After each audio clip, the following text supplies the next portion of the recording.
Ayan. Tingnan nyo naman. Tingnan natin kung paano siya Ang gusto mo, gatas o hindi? Hindi ko intindihan. Gatas ka? Gatas, ha? Maganda gatas ka, tawa na naman ito. Ito gusto mo, hindi? Hindi ka marunong mag-tastik yan. Ang sipag. Ang sipag, hindi niya alam na binibidyoan ko. Kaya tingnan natin kung anong gagawin niya. Kaya ako natatawa kasi hindi niya alam na binibidyo. Nakatago tayo dito sa loob ng kwarto. Dito sa, tingnan niya, nakaganyan. Pagdadaan siya, ano natin. Ay, sabi nito, mahal. Yung te. Ayan wag mong, pasok sa loob yung lagyan mo ng takip. Hindi nga.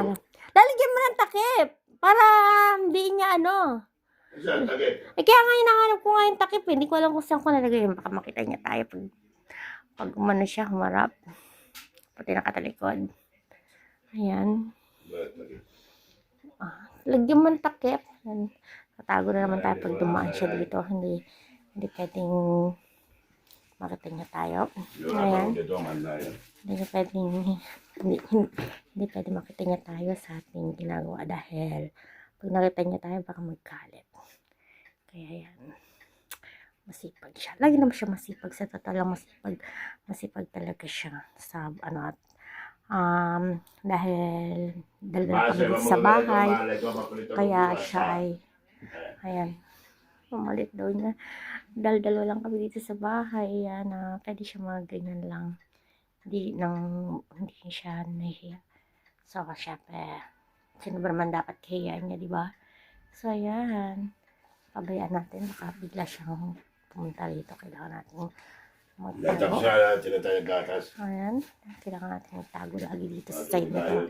Kasi, baka makita niya na binibidyohan natin siya.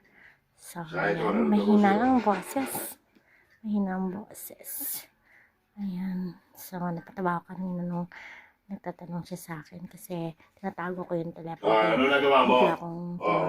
Bigla akong tumatawa. Wala! Bigla akong natatawa sa akin kanina. Pakadamihan mo yung gatas. Yung magtatago naman tayo baka